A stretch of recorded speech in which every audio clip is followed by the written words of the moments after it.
আসসালামু আলাইকুম ওরহমতুল্লাহি ওবরাকাতুহু। দূরে এবং কাছে যে যেখান থেকে এই মুহূর্তে আমার ভিডিওটি দেখছেন সকলকে জানাই আন্তরিক সালাম শুভেচ্ছা। প্রিয় দর্শক, আজকের আমি আপনাদের সামনে ইসলামিক কুইজ নিয়ে উপস্থিত হয়েছি। আমার বিশ্বাস আপনি যদি ভিডিওটি সম্পূর্ণ দেখেন ইনশাআল্লাহ আপনার জ্ঞান বৃদ্ধি হবে। আর ভিডিওটির শেষে দুটি প্রশ্ন আপনাদের জন্য থাকবে। প্রশ্ন দুটির অ্যান্সার আপনারা কমেন্ট সেকশনে জানাবেন। যার উত্তর সঠিক হবে, যার অ্যান্সার সঠিক হবে ইনশাআল্লাহ পরবর্তী ভিডিওতে জানিয়ে দেওয়া হবে। তাহলে চলুন শুরু করা যাক। আজকের পর্বের প্রথম প্রশ্ন। আমরা জানি যে আসমানি কিতাব হচ্ছে বড় বড় কিতাব চারটি। নাম্বার 1 তাওরাত, নাম্বার 2 জাবুর, নাম্বার 3 ইনজিল, নাম্বার 4 আল কোরআন। এই চারটি হচ্ছে বড় বড় কিতাব। এছাড়াও ছোট ছোট পুস্তক আকারে যাদেরকে বলা হয় সহিফা, এই ছোট ছোট যে কিতাব যাদেরকে সহিফা বলা হয়, এই সহিফাও অবতীর্ণ হয়েছিল। আজকের প্রথম প্রশ্ন হচ্ছে যে সর্বমোট কতগুলি সহিফা নাজিল হয়েছিল? সর্বমোট কতগুলি সহিফা নাজিল হয়েছিল?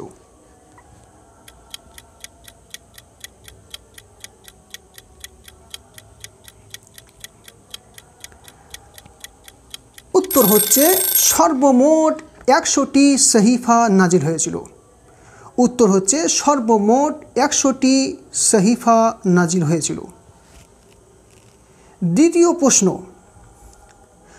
আজকের পর্বের দ্বিতীয় প্রশ্ন হচ্ছে কোন কোন নবীর উপরে কতগুলি করে সহিফা নাজিল হয়েছিল?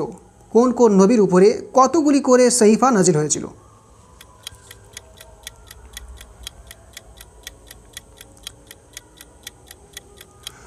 উত্তর হচ্ছে হযরত আদম আলাইহিসসালাতু ওয়াসসালামের উপরে 10টি সহিফা নাজিল হয়েছিল। হযরত শীস আলাইহিসসালাতু ওয়াসসালামের উপরে 50টি সহিফা অবতীর্ণ হয়েছিল।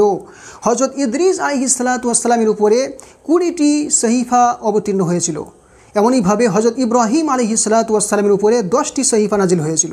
সর্বশেষ হযরত মূসা আলাইহিসসালাতু ওয়াসসালামের উপরে 10টি সহিফা অবতীর্ণ হয়েছিল।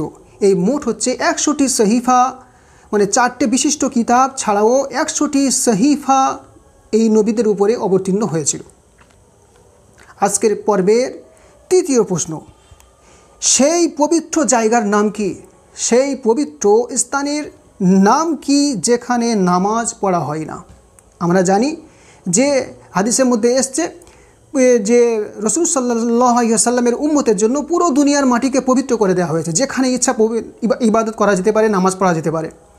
কিন্তু এমন কোন জায়গা আছে যেটা পবিত্র হওয়ার পরেও সেখানে নামাজ পড়া হয় না?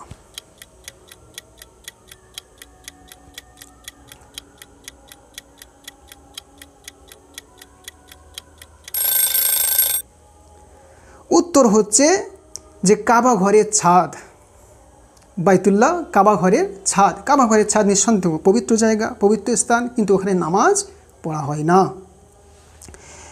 আজকের পর্বে চতুর্থ প্রশ্ন। ইসলামী রাষ্ট্রের সর্বপ্রথম রাজধানী কোন শহরটি ছিল? ইসলামী রাষ্ট্রের সর্বপ্রথম রাজধানী শহরটির নাম কি?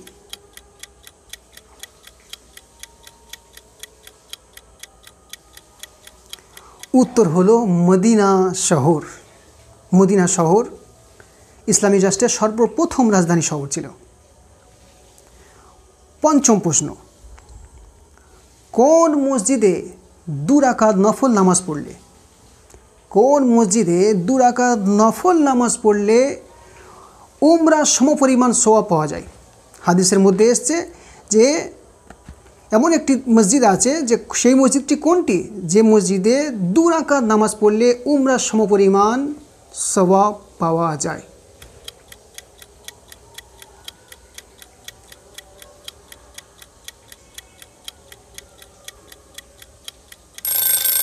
উত্তর হলো মসজিদে কুবা।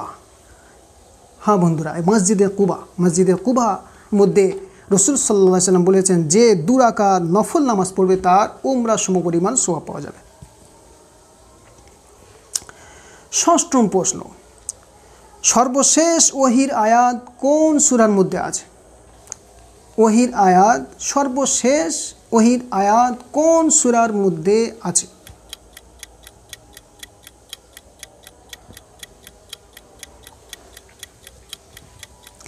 উত্তর হলো সূরা বাকারার। সূরা বাকারা 281 নম্বর আয়াত। ওয়াত্তাকু ইয়াওমান তুরজাউনা ফীহি ইলাল্লাহ সুম্মা তুওয়াফফা কুল্লু নাফসিম মা কাসাবাত ওয়া হুম লা ইযলামুন। সপ্তম প্রশ্ন হলো, ইসলামী রাষ্ট্রের সর্বপ্রথম খলিফা কে ছিলেন? ইসলামী রাষ্ট্রের সর্বপ্রথম খলিফা কে ছিলেন?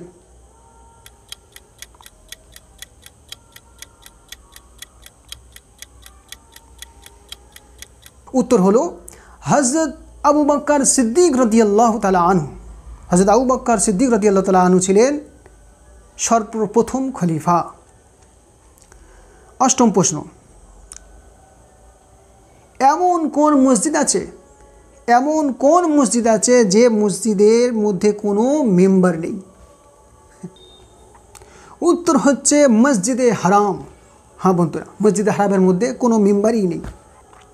নবম প্রশ্ন হচ্ছে যে সর্বপ্রথম আয়াত কোন সূরার মধ্যে আছে? সর্বপ্রথম আয়াত অবতীর্ণ যে হয়েছিল সেই আয়াতটি কোন সূরার মধ্যে আছে? অনেকেই জানেন হয়তো, ভেবে দেখুন, খুব সহজ। সর্বপ্রথম আয়াত যে অবতীর্ণ হয়েছিল সেটা হচ্ছে সূরা আলাকের মধ্যে।